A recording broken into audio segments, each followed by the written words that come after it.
todas las personas nos solemos poner metas, objetivos, y de una u otra forma, aún sabiendo lo que queremos y lo que hemos decidido o elegido, que justamente cuando llega la hora de tomar esa acción, que o por casualidad o simplemente por una resistencia, terminamos haciendo todo lo contrario. Y entonces que la mayor pregunta es si todos los humanos quieren amor, y si todos los humanos quieren amor, ¿por qué lo terminan rechazando? Si todos los humanos quieren más salud, ¿por qué la terminan rechazando? Si todos los humanos quieren dinero, ¿por qué lo terminan rechazando? Si es algo que les gustaría tener más de eso. Y entonces, que todo empieza por algo muy superficial, que puede ser como sus propias preocupaciones. Y de sus preocupaciones nace un miedo inconsciente. Cada preocupación existe porque hay una consecuencia externa si no se cumple la expectativa o la necesidad de esa preocupación. Y cuando ocurre esa consecuencia externa, después va a venir una consecuencia interna, que es lo que te pasa a ti. Y cuando te pasa eso, tú te vas a decir algo que va de en qué persona me estoy convirtiendo o estoy siendo la persona que tenía miedo de ser o que yo rechazo ser. Y en ese momento, cuando esa preocupación o miedo se vuelve profecía y te conviertes o te percibes como ese tipo de persona en ese momento, pues ahora viene un miedo existencial. Y el miedo existencial es cuestionar el valor de tu existencia. Ejemplo, ¿por qué? Si tu existencia tiene significado, si eres suficiente, si eres digna de pertenecer, si eres digna de amor, si eres digna de aceptación o no. Y todo esto inconscientemente es lo que vive el ser humano en el día al día sin ser consciente de ello. Entonces, que es la diferencia o la brecha que existe entre lo que una persona quiere ser o lograr y en el punto en el que están, es la diferencia entre el punto en el que están y la persona que quieren ser o lograr. Y en esa distancia no solamente hay una distancia de información o habilidades o capacidades o hábitos, sino que todo va a empezar desde el punto más simple, que se ve simple porque viene como un pensamiento, una preocupación, pero realmente hay todo un proceso cognitivo e inconsciente. Y eso es lo que dice si eres en ese momento la persona a la cual te acostumbraste a ser por muchos años, o en ese momento eres capaz y tienes las herramientas para elegir ser la persona que sí hace esas acciones o sí sigue el paso a paso o consigue más de eso que quiere antes de fallar en el intento o sabotearse en el intento por volver a jugar o vivir un guión en el cual vivió muchos años.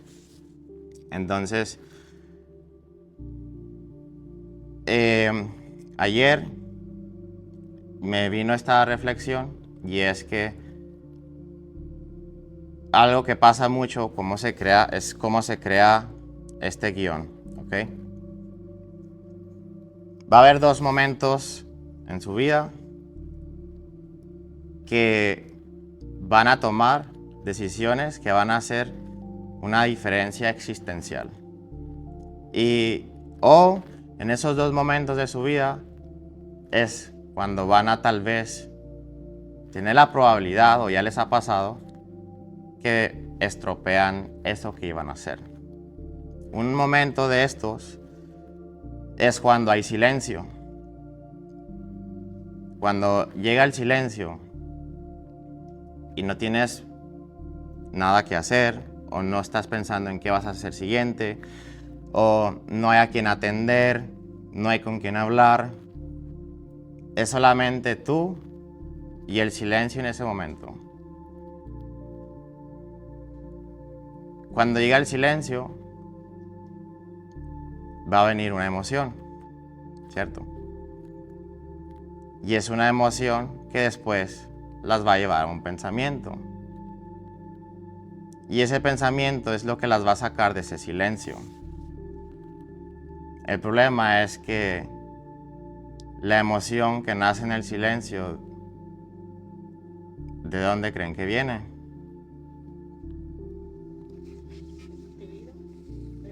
De nuestro inconsciente.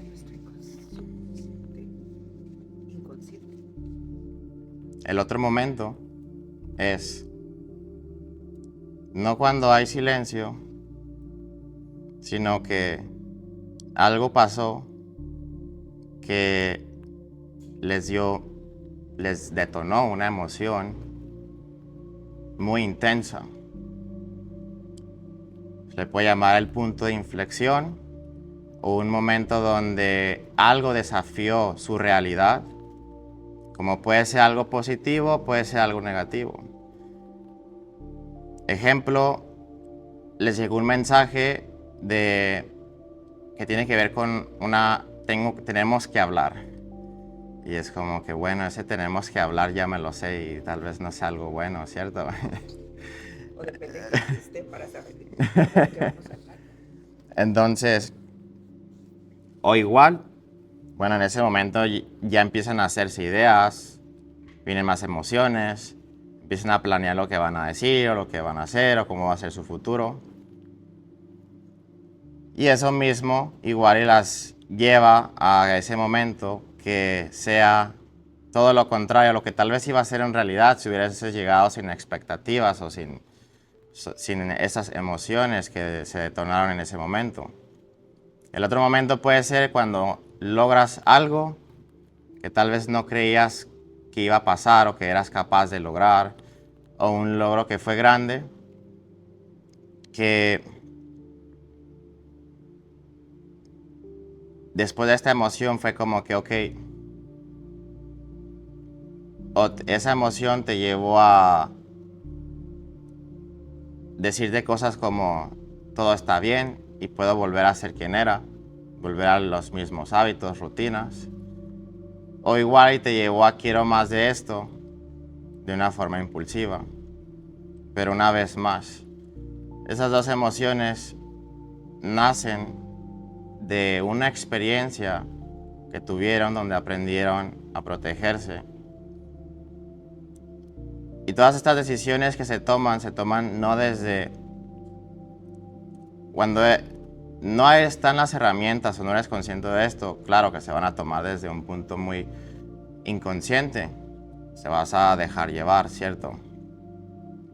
Y cuando te dejas llevar y no sabes de dónde viene esta emoción, si viene a protegerte o si lo vas a reemplazar con hipersuficiencia, o sea, yo tengo que hacer todo sola, o yo puedo con todo, o nadie lo hace mejor que yo, o si me detengo, todo va a fracasar, o voy a perderlo todo, o no voy a ser importante, no voy a ser relevante.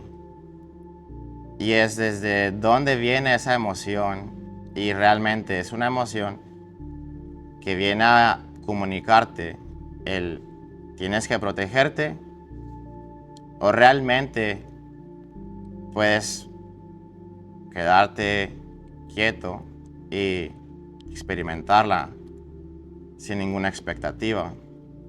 El problema, lo más seguro, es que cuando una persona no sabe estar en el silencio, pues tampoco va a poder estar en una emoción con silencio. Y eso se llama presencia. Y eso se llama también elegirte a ti misma. Y seguramente les ha pasado que sienten que igual y trabajan y trabajan y trabajan y reciben poco, o que dan y dan y dan, y aún así no es suficiente y no las entienden. O igual y puede ser, por ejemplo,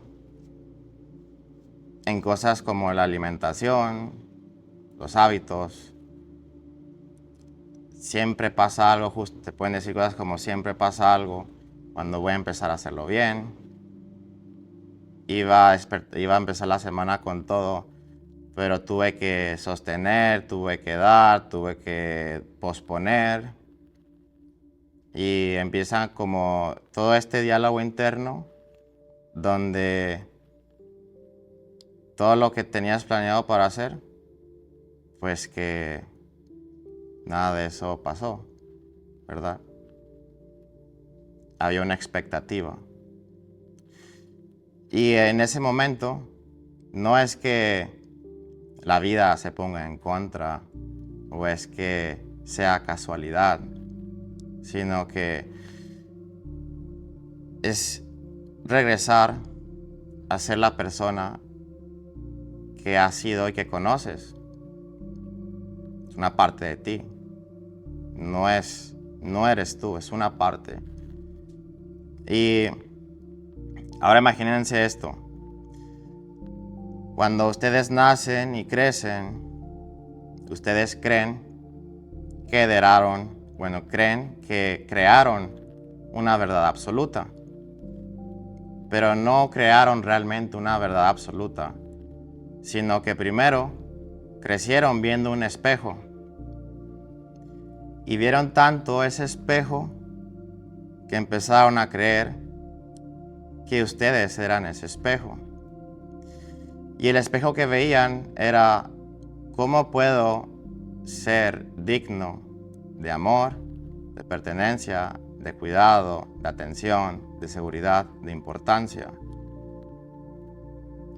Y el problema es que cuando pasó tanto tiempo que creíste que tú eras este espejo, llega un momento donde te das cuenta donde no fue tu propia idea, sino que fue heredada.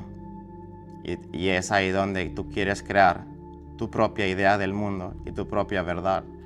Y te separas de ese espejo que sirvió para protegerte, o para darte coherencia, para darte certeza de quién creías que tú eras.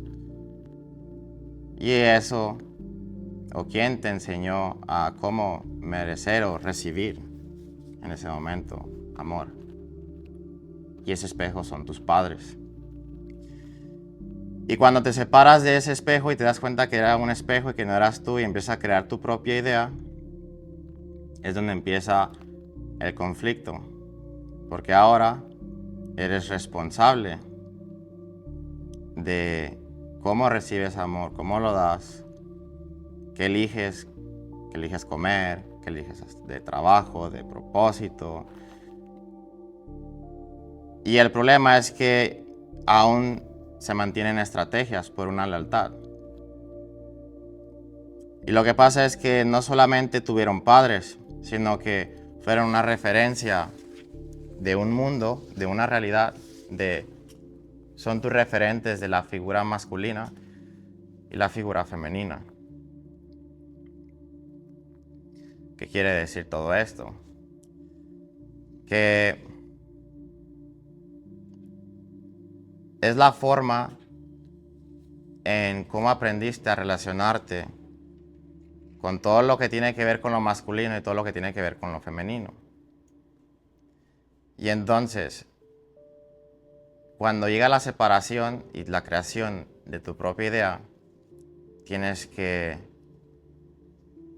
decidir y quieres, y tú sabes lo que quieres, pero aún así pasa lo que no quieres que pase, o te engañas, o no quieres ver hacia adentro, o sabes algo y en el fondo lo sabes, pero decides ignorarlo.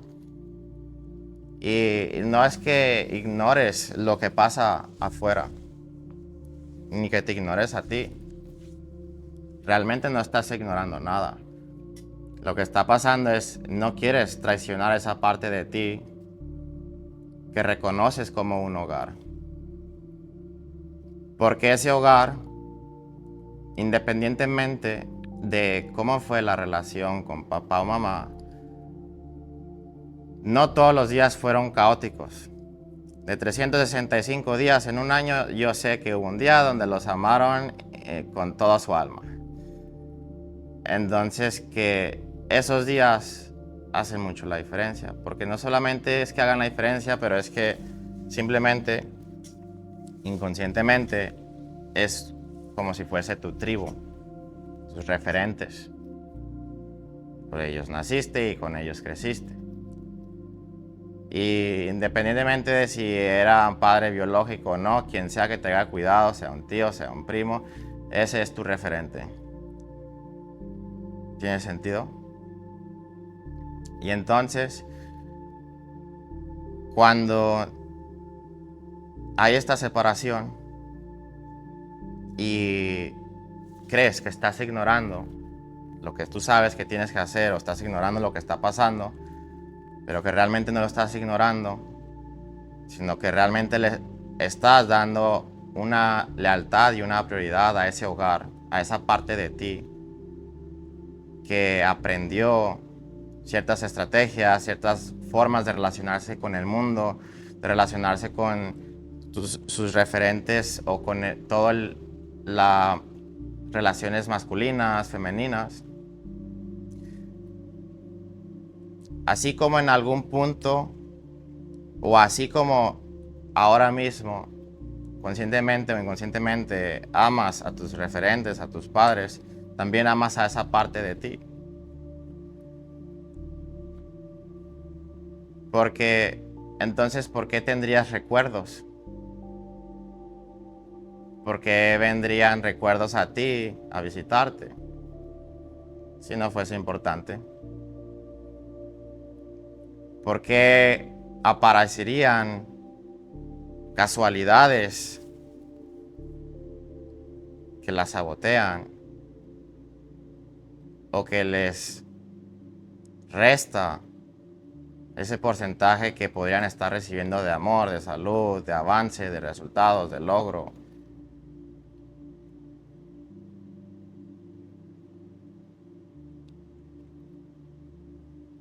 Y esa misma parte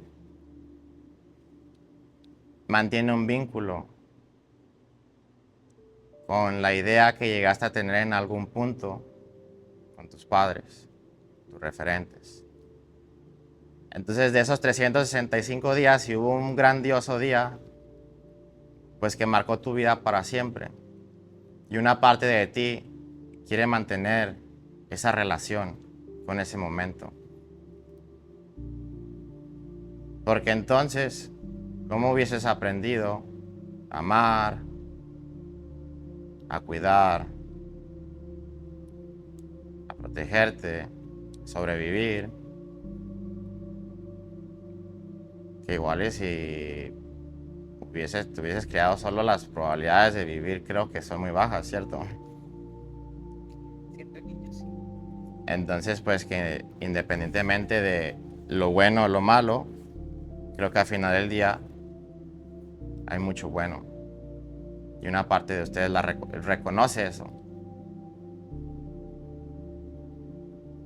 Y entonces, esa parte está ahí. El problema es que cuando tú rechazas algo de esos referentes, de tus padres, también estás rechazando una parte de ti misma. Y el rechazarlo es, aunque tienes algo que te importa tanto, una parte de ti que vive contigo, pues que igual y no quieres que siga viviendo contigo, porque lo rechazas. Y si lo rechazas no lo puedes ver o no lo quieres ver. No lo puedes ver con unos nuevos ojos, unos nuevos lentes. Y entonces tu mente dice, como tú no me quieres ver, no me quieres reconocer y quieres seguir con tus ideas que a mí no me apetecen, porque si no te apetecen mis ideas, pues a mí tampoco las tuyas. Entonces sabes que te voy a hacer vivir cosas que se van a ver como casualidad, pero es para que vuelvas a relacionarte conmigo. Entonces, de niñas, ¿qué hacían para ganar atención? O igual era complacencia o igual era destrucción o travesuras o algo. Porque querían ser vistas, ¿sí o no? Pues que esa parte dentro de ustedes ahora quieren que ustedes vean a esa parte. Y como no la ven, ¿qué creen que va a ser esa parte que está en ustedes?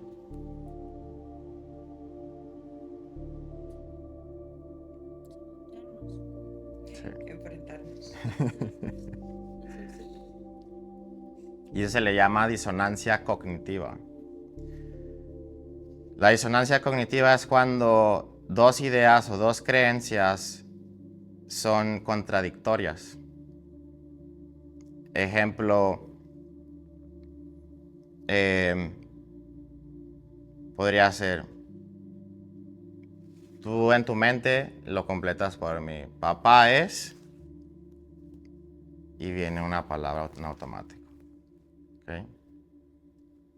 Pues ahora tú tienes una creencia de los hombres son,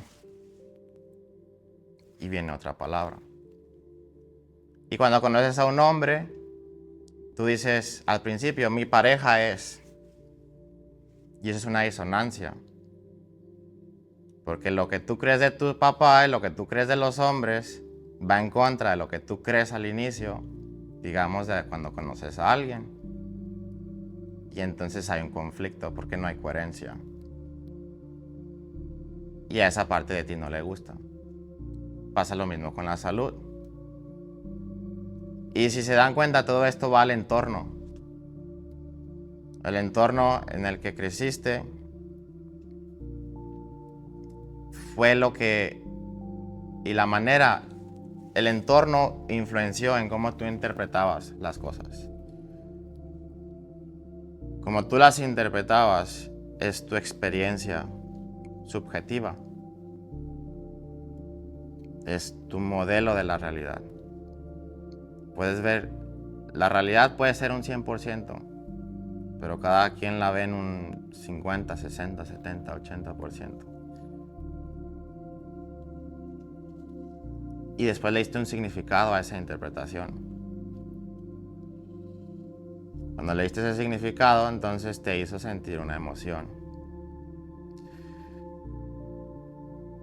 Y esa emoción se volvió tan frecuente, tan repetida,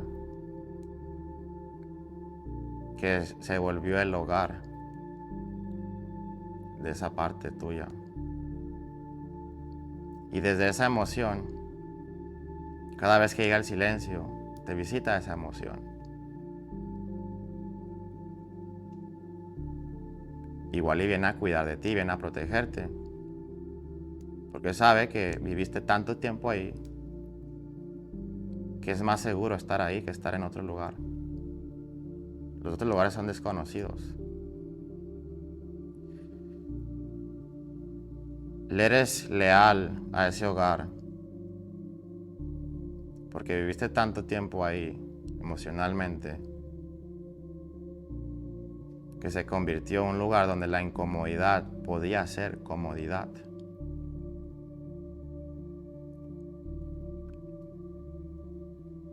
Y cuando la incomodidad se volvió comodidad, se volvió el único lugar donde puedes estar, puedes escapar, te puedes refugiar. Y fue así por repetición y familiaridad. Y no tiene nada que ver con si mi entorno tiene la culpa. Influenció, el entorno influencia. Ahorita mismo están aquí, ¿cierto? Entonces, este entorno las ha influenciado a venir al gimnasio, a cambiar hábitos, a comer saludable, a ahora trabajar en su mentalidad, en tener más herramientas de gestión emocional, psicológica, en tener herramientas para tomar mejores decisiones. Ahora de 100 miembros, nomás hay 3 el día de hoy. Entonces, ¿soy yo el culpable? ¿Soy responsable? ¿O es su experiencia subjetiva y su modelo de la realidad? ¿Soy responsable de cómo ellos me perciben a mí? ¿O es su responsabilidad cómo ellos me quieren percibir? ¿Cuál es la diferencia? ¿Qué hace la diferencia de que ustedes puedan percibir algo en mí, los demás no? O ustedes estén aquí el día de hoy y los demás no. Pues eso es el entorno. El entorno juega un papel muy importante. Tiene el poder de influenciarte, positivamente o negativamente. Ahora, como tú lo interpretas, eso es tu responsabilidad. Y la interpretación la puedes cambiar. El significado que tú le das es tu responsabilidad. También lo puedes cambiar. Y cuando cambia la interpretación y cuando cambias el significado, cambia la emoción.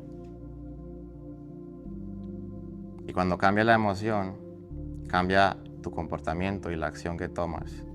Cómo percibes, cómo lo ves, si es difícil o no. Y entonces, que la manera en cómo se hace esto es hasta que logren poder ver desde un lugar de aceptación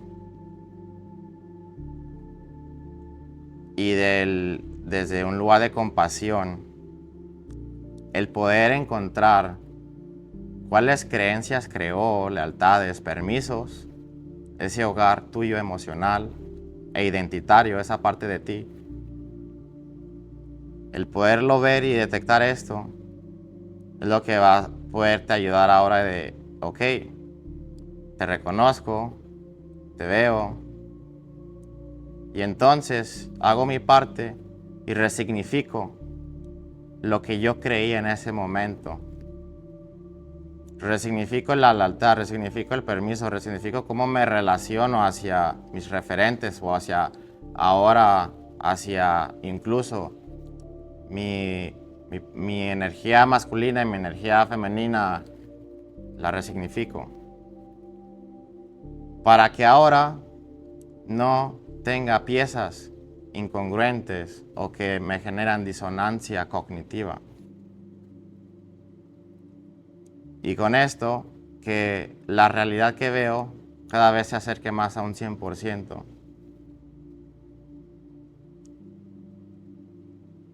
Y eso sí, sería evolucionar.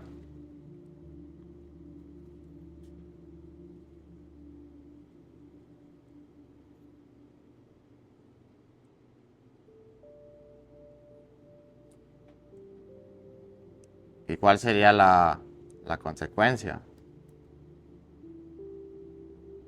De cuál sería el problema. Pues el problema es que igual y es difícil ver hacia adentro porque no te gustaría igual y saber cosas que hay allá adentro. O el miedo de saber que ahora que eres consciente, pues que tienes más responsabilidad y que es más, puede percibirse como más trabajo propio, pues que ahora ya no te puedes justificar. Y es como hay un beneficio encubierto. El beneficio cubierto de ese guión es que de alguna u otra forma el día de hoy te da control, te da poder, te da seguridad. Alguna de estas tres.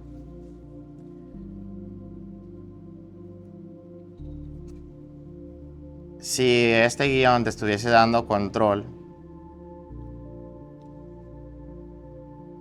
¿qué cosas de tu vida estás controlando?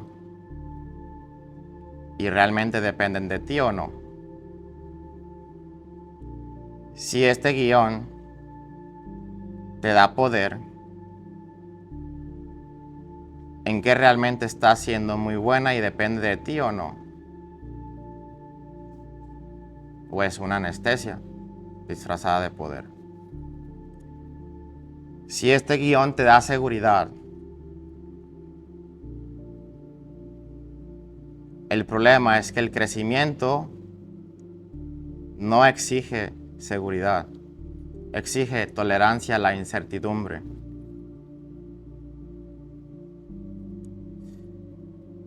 El control, el poder y la seguridad tienen como objetivo eliminar la incertidumbre, eliminar la duda. El problema es que si no hay incertidumbre ni hay duda, no hay un propósito para ser mejor que ayer, no hay un propósito por qué aprender, por qué mejorar. Porque si tú quitas la duda y la incertidumbre, quitas el placer, quitas el gozo, la exploración. Porque aunque la incertidumbre sea incómoda, aunque la duda sea incómoda, pues el beneficio encubierto es ser mejor que ayer, es experimentar la vida, es vivir en presencia, es avanzar aún sintiendo miedo, es liberar a todo eso que pensabas que estaba en tus manos cuando no lo estaba. Es quitarte peso de encima que no te pertenece. Es relacionarte mejor. Porque ya no te comunicas desde tener la razón o desde superioridad moral o desde invalidación psicológica, emocional o física. Es que todo cambia, ¿verdad? Creo que en la duda y en la incertidumbre es donde verdaderamente encuentras el amor propio. Ahí es donde verdaderamente encuentras todo lo que quieres. Y una vez más, ahí está la disonancia cognitiva. Querer algo, tener la creencia de querer algo, pero tener una creencia en cuanto, si no controlo, todo sale mal. Si no tengo el poder, la capacidad, si no estoy lista, si no soy la mejor, entonces no lo puedo hacer, no puedo tomar acción. Si fuera de seguridad, la creencia sería tener que estar segura para exponerte, intentarlo, arriesgarte. El problema es que solamente arriesgándote a hacer algo mal es cuando lo empiezas a hacer bien. ¿Se dan cuenta de que su guión fue creado para que tuviesen control, poder y seguridad? Y es lo mismo que se los quita.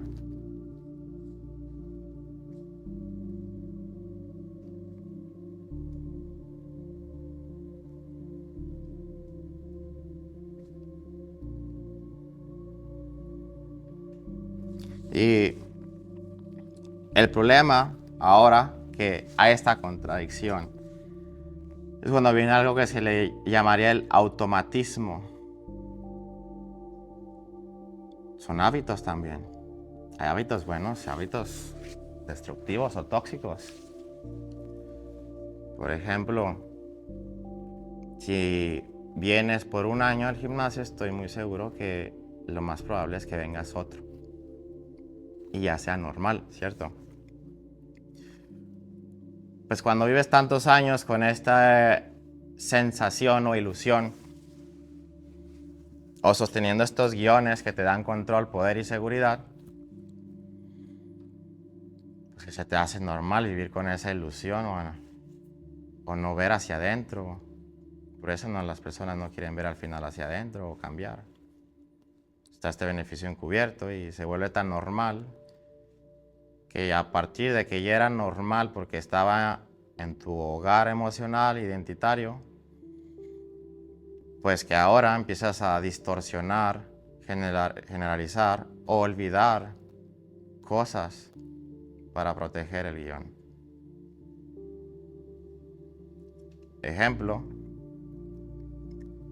que no te des cuenta de acciones o cosas que dijiste que te sabotearon. Las personas no dicen me saboteé, dicen estoy cansado, no me siento listo, tengo flojera, es que el tiempo, es que me da hambre, es que mi familia, es que el pozole, es que los tacos,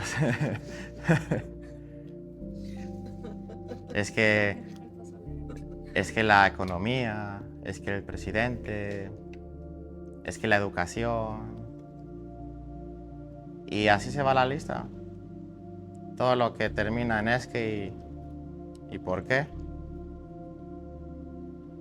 O y si. La justificación se volvió una automatización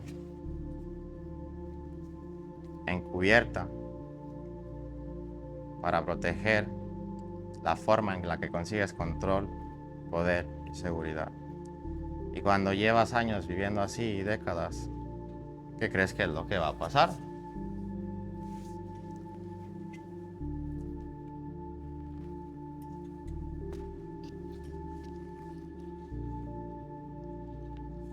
Creemos que es la realidad. ¿Creen que es la realidad? La comodidad, sí es. Porque sabes que estás te da miedo a lo mejor decir, oh, es que toda mi vida estaba así, así estoy haciendo algo extra, conformismo podría ser, por no exigirte más y por tratar de en el exigir, saber que tienes que dar el 100, el compromiso más que nada. O sea, es miedo comprometerte con uno mismo, porque siento, yo estoy aquí y digo, o sea, yo sé inconscientemente a lo mejor creo entender todo y saber qué es lo que debo hacer, pero qué es lo que me hace que no lo haga. Okay. ¿Qué es lo que hace que yo, por ejemplo, en la noche llegue y diga, se vaya al carajo todo? Porque me puedo levantar en la mañana y puedo decir, ok, me desperté. Ya es un wow para mí. Porque me levanté, vine, en la mañana trato de hacer lo que va perfecto, según. Pero cuando llego a mi casa es otro rollo. Ahí ya no pienso, ahí ya me vale madre si me esforcé en la mañana. O sea, yo si veo algo digo, oh, y yo sé que me hace mal. Por ejemplo, comer algo que no debo. Te voy a hacer una pregunta. ¿Te has preguntado si tú quieres ser auténtica? Yo considero mi persona, o sea, en general, si me dicen, creo que soy esa persona auténtica, porque Okay. relaciones persona a persona trato de ser transparente. Okay. Pero aún creo que es ese autenticidad conmigo misma, porque es donde nadie me ve, donde es como digo, pues, ¿por qué no? ¿Por qué no puedo? Ok. Entonces, cuando tú dices soy auténtica porque soy transparente, porque me lo comprueba mi entorno, entonces no es tu autenticidad, es lo que tu entorno te dice sobre ti. Porque si el entorno no existe, ¿cómo compruebas que eres auténtica? Porque, un ejemplo, en una relación personal, es como yo podría ser o decir, soy así, pero cuando esa otra persona no me ve, yo podría ser de otra manera. Entonces, trato de hacer lo que digo. Okay. Pero tienes razón, tal vez solo con los demás. Entonces, te hago esta pregunta porque tú me hiciste la pregunta de por qué cuando, por ejemplo, la relación con la comida, cosas que tienes que hacer y no las haces, ¿cierto? Esa fue la pregunta. Yo te hago la pregunta de si te has hecho la pregunta de si eres en un 100% auténtica. Y cuando quiero decir autenticidad, quiero decir que te elijas a ti y crees la versión que tú quieres ser. El problema es que inconscientemente tú ya hablaste sobre el entorno. Porque aprendiste a que el entorno medía que sí podías hacer y que no, que estaba bien y que no. Y a base de eso, si eras digna de aprobación y merecimiento o no. Y entonces, ¿qué pasaba cuando tú te querías poner primero? Igual te decían egoísta, ¿verdad? Sí. Creo que ahí es cuando empiezas a cambiar el chip. Porque sí, o sea, a estas alturas de mi vida he perdido, pues no he perdido, simplemente personas se han alejado de mí por eso. Porque antes era de, oh, Lorena para acá, Lorena para allá, y todo trataba yo de, sí. Entonces ahora es como, ah, no, pues, ah, no, ya eres agrónoma. Simplemente ya no tengo esos amigos, ajá. Sí, o sea, ya no los tengo. Okay. Ahí pasa algo muy interesante. Okay. Sí, es normal que muchas personas del entorno, el entorno tiene que cambiar, es número uno. Pero hay un paso, una línea entre el entorno cambia y la otra es, llevo tantos años sin percibir que recibo algo de mí misma y asumo que fue porque no tuve el permiso de yo misma dármelo por lo que aprendí o por las consecuencias aversivas que tuve cuando intenté ser yo misma. Ahora que yo me doy cuenta y veo todo este daño, entonces yo lo voy a transformar en castigo externo. Y ahora yo voy a retirar presencia, tiempo, amor. Porque ahora sería cambiar una creencia de que el entorno era pertenencia al entorno me consume. ¿Y qué crees? Que si el entorno te consume, pues ahora lo quieres castigar. Porque igual ya sí, no va a haber quien te pueda consumir. Por medio de retirar, ya se hace afecto, empatía, presencia, paciencia.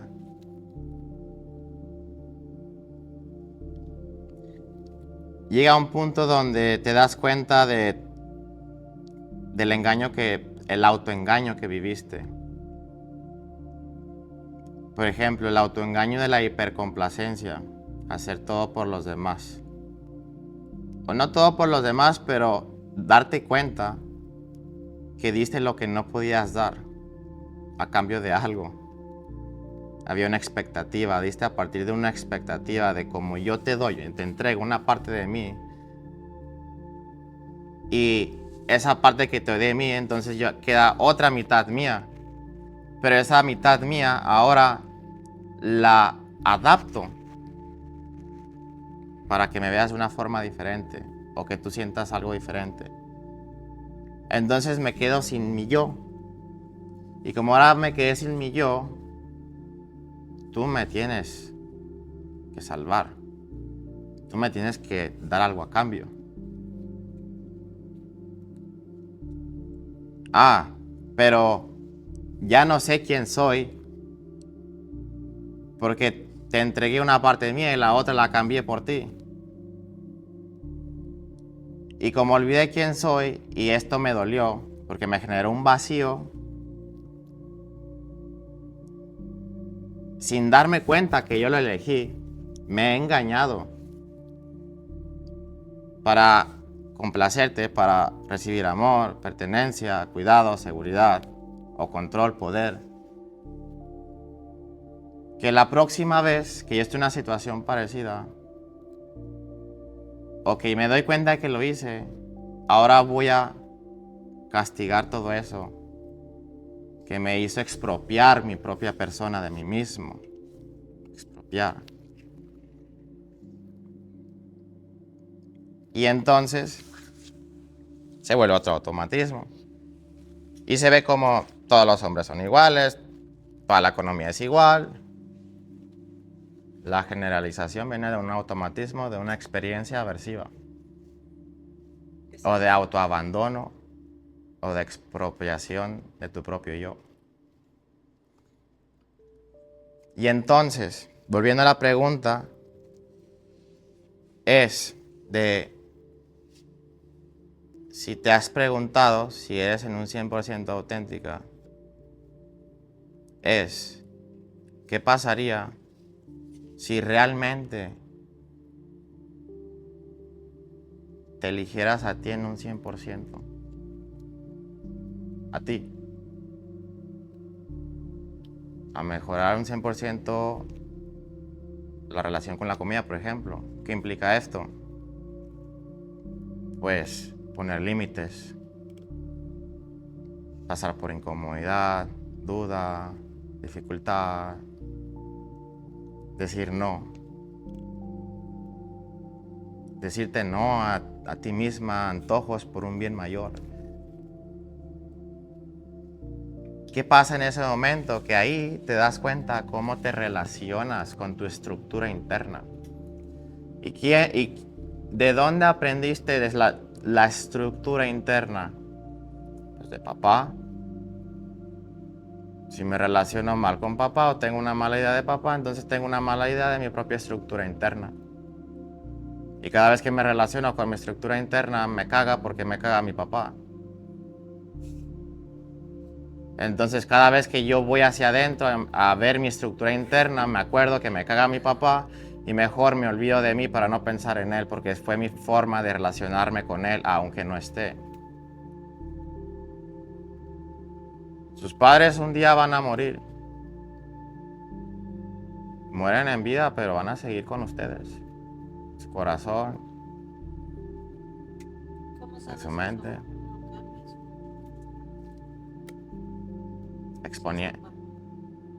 No vas a cambiar a tu papá, vas a cambiar la manera en que lo percibes. Vas a cambiar la manera de cómo te relacionas con él a través de cómo te relacionas con tu estructura interna. Y a través de cómo te relacionas con el mundo externo. Sí, porque aquí todo depende de tu persona. O sea, a veces uno dice, ay, es que esta persona es así, pero realmente, o sea, esas personas son así y así van a ser y nadie las puede cambiar. Y son perfectas dentro de su persona, hasta que ellos no sientan una incomodidad, porque siento que en nuestro subconsciente sabemos que hay algo que podemos arreglar, por eso estamos aquí, o por eso estoy yo.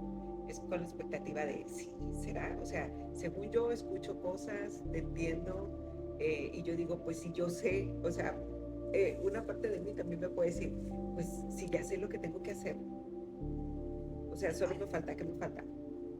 Ok, mira, vamos a hacer esto. Pongan las manos hacia enfrente, como si estuvieran sosteniendo algo. ¿Ok? Ahora, quiero que sientan y se imaginen todo el amor que puedan sentir en su cuerpo. Y todo ese amor que puedan sentir, quiero que imaginen y sientan cómo lo hacen, como si le pueden dar la figura que sea, pero lo van a sostener con sus manos. Quiero que le den una figura. Piensen en la figura.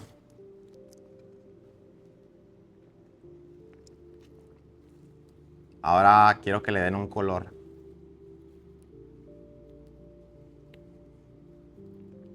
Ahora quiero que le den una sensación. Por ejemplo, puede ser como rígida, suave,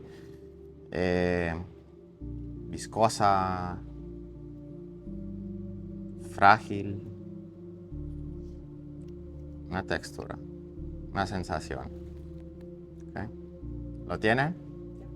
Ok. Ahora que pueden sentir todo eso, amor que depositaron aquí en sus manos, ¿Por cuánto tiempo están dispuestos a sostenerlo?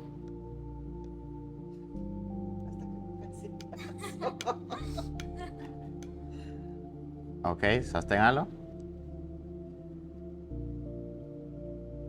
Están dispuestas a sostenerlo por el tiempo que sea.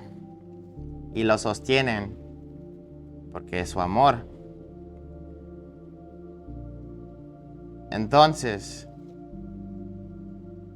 no me digan que lo que no quieren de ustedes tampoco lo aman, porque entonces no lo seguirían sosteniendo. Aman la idea de sus padres, por eso sigue en su mente, por eso la sostienen. Porque dejarías de ser. No es que dejes de ser tú, pero es que la resignificación y el entendimiento cambia cuando ves tu propio autoengaño. Cuando ves tu autoengaño, ves el de tus padres. Ya pueden... Regrésese, ponenla para adentro.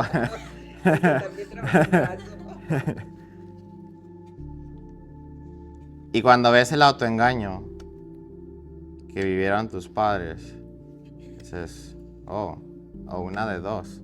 O te estabas convirtiendo en papá o te estabas convirtiendo en mamá.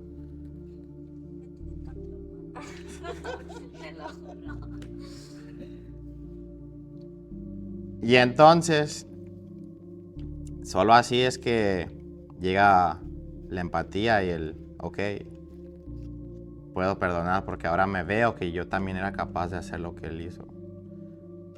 Esto es, obviamente, siempre y cuando hay unas excepciones que no tengo el contexto exacto de sus vidas personales ni de sus familias.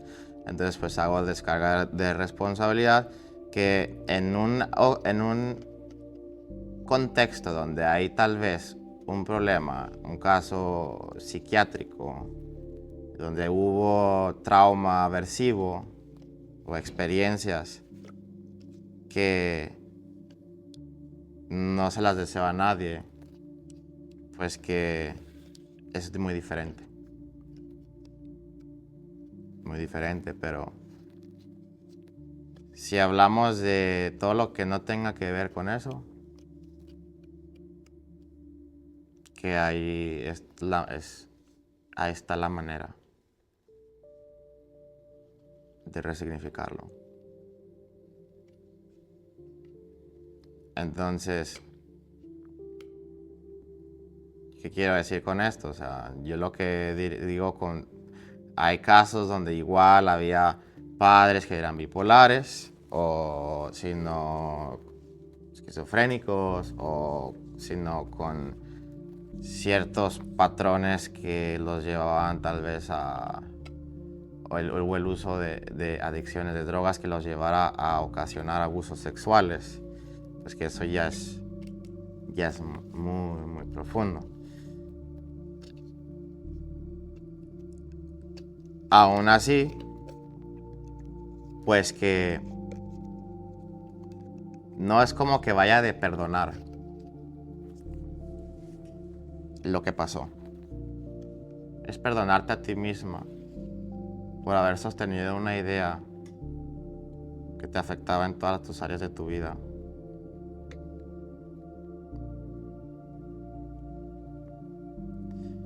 Y es poder trabajar en el presente todos los días. Tu nueva creencia y tu nueva idea de qué es el hombre, qué es la mujer, qué es la incomodidad, qué es la deuda. Y que tú veas cómo estás obteniendo tener control, poder, seguridad. Porque no es como que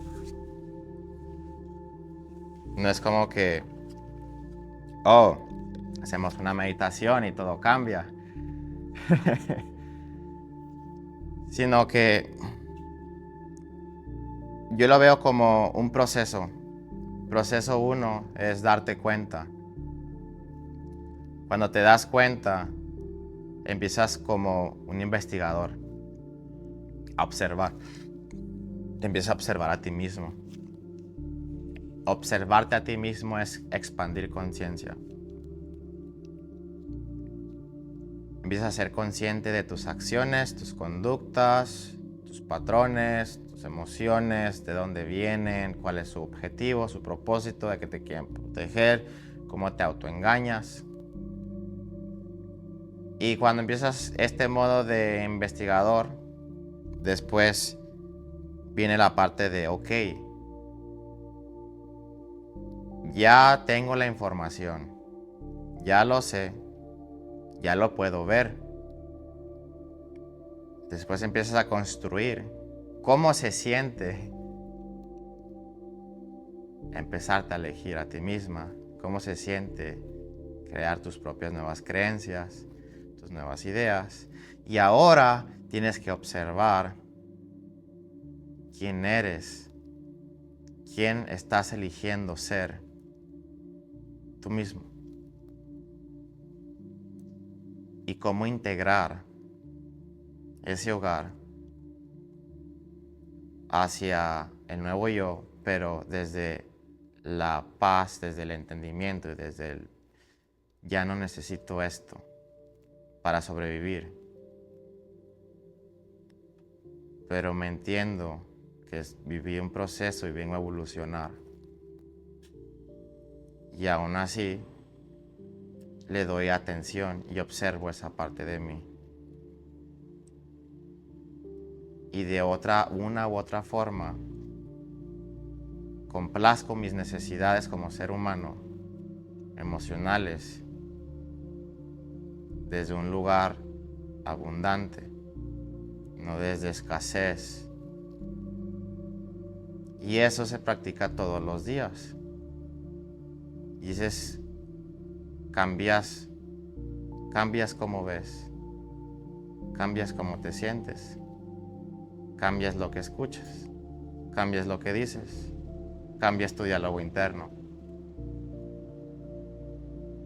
Y es algo de cuando yo, por ejemplo, tengo este reloj que es un timer. Siempre lo tengo en 60 minutos y cada 60 minutos me vibra. Uno de los objetivos se escucha muy loco, pero primero que nada lo compré porque mucho del trabajo que yo hago pues es como, uno es en computadora, yo soy mi propio jefe, entonces como es más fácil para mí como decir, lo hago mañana, lo hago ahorita. Entonces pues me tengo que poner como que esta hora tengo que nomás enfocarme en una sola cosa y ser productivo, no me puedo distraer. Porque a mí nadie me va a regañar ni nada, o sea, tengo que estar en ningún lugar, etc. Ese fue uno de los objetivos. Después el otro, dije, ok, voy a medir cuál es el pensamiento que tengo o en qué pienso por la próxima hora. Y me doy cuenta que una parte del automatismo es pensar en todo menos en tus pensamientos. Piensas para pensar en pensamientos o en cosas externas. Y entonces cuando actúas o tomas acción, no has entrenado una habilidad de autopreguntarte varias preguntas. Imagínate que tienes un montón de hambre, no has comido por una semana, estás en el desierto. ¿Qué es lo que vas a estar pensando? Tengo hambre, tengo hambre, tengo hambre, tengo hambre, tengo hambre. Y no sabes si el hambre viene del estómago, si viene del cerebro, si no sabes de dónde viene, nomás es tengo hambre. Y como tienes tanto ese pensamiento de tengo hambre, tengo hambre, tengo hambre, pues empiezas a creer que eres ese pensamiento. Y dices ahora soy hambre. Y como y sigo con hambre. Pues claro, porque ya es como que te asociaste con el hambre. Es tu socio, tu mejor amigo, ahí está todo el día en tu cabeza. Pasas más tiempo con él que con tus amigos o en cualquier otra cosa. Pues obviamente que vas a tener siempre hambre. El humano se convierte en lo que piensa 24/7. Y después, cuando pones el bocado enfrente, tienes tanta hambre que no te puedes resistir más que Solamente actuar impulsivamente y comértelo. Y de eso va que el pensar en de dónde vienen tus pensamientos, cuál es su objetivo, quién estás eligiendo ser, es ser capaz de tolerar el silencio cuando sientes una emoción, un impulso, y preguntarte, si tomo esta decisión, ¿estoy eligiendo ser el yo que llevo siendo toda mi vida? ¿O estoy eligiendo ser el yo que realmente quiero ser?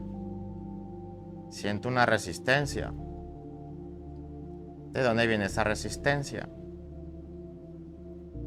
¿Quién me viene a comunicar esta emoción? ¿Hay algo que no quiera ver? ¿Que no está aceptando? Estoy intentando jugar un papel de victimismo, de controlador, de salvador, de perseguidor, de verdugo. ¿Quién estoy siendo ahora mismo? Es la pregunta. ¿Y quién elijo ser antes de tomar esta decisión que me va a llevar a tomar esta acción o comportamiento? Y entonces dejas de pensar nomás por pensar o pensar en que realmente ni estás pensando tú, nomás tu cerebro está creando pensamientos y crea 1000 pensamientos por hora. Esa es la función de tu cerebro, crear coherencia entre lo que tú crees que eres y lo que existe afuera. Solamente vas a poderte dar cuenta y ver eso que tú más valoras y eso que te interesa. Hay personas, llevo 5 o 6 años aquí en ese gimnasio, hay personas que todavía hasta la fecha de hoy vienen personas que vienen a la vuelta y dicen, nunca vi el gimnasio. Ya llevo como 2 años o 3 con anuncios, invirtiendo como $3,000 al mes en anuncios. Miles y miles y miles de personas lo han visto. ¿Cómo es que aún hay personas que dicen, no, nunca lo vi y viven a la vuelta? Pues porque no están pensando en gimnasio. Cuando vienen a las Marías, no se dan cuenta que hay uno de taxes, uno de cortar cabellos, no se dan cuenta que hay helados aquí, no se dan cuenta que hay un dentista, hay uñas. Ellos llegan y Marías. No les importa lo que los otros negocios que están alrededor. ¿Por qué? Porque no está en su mente. No lo pueden ver, no pueden ver lo que no está en su mente.